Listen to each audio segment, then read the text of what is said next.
For today, we have the UDP scans, task number 7. Unlike TCP, UDP connections are stateless.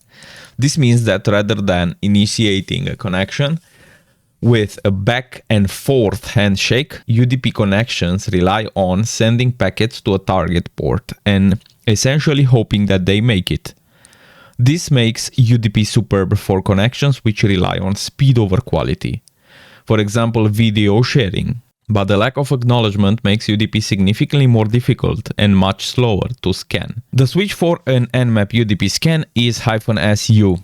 When packet is sent to an open UDP port, there should be no response. When this happens, Nmap refers to the port as being open or filtered. In other words, it suspects that the port is open, but it could be behind the firewall. If it gets a UDP response, which is very unusual, then the port is marked as open. More commonly, there is no response, in which case the request is sent a second time as a double check.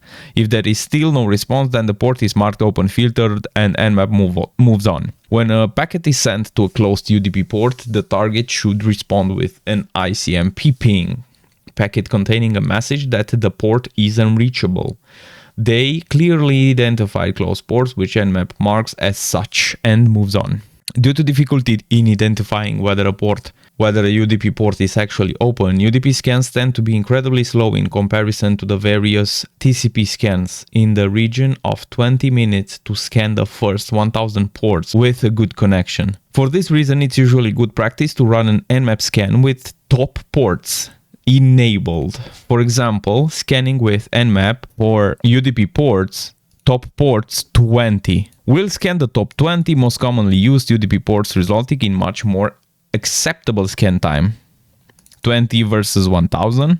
Yeah, that's much more acceptable. When scanning UDP ports, Nmap usually sends completely empty requests, just raw UDP packets. That said, the port which are usually occupied by well-known services, it will instead send the protocol-specific payload, which is more likely to elicit a response from which a more accurate result can be drawn.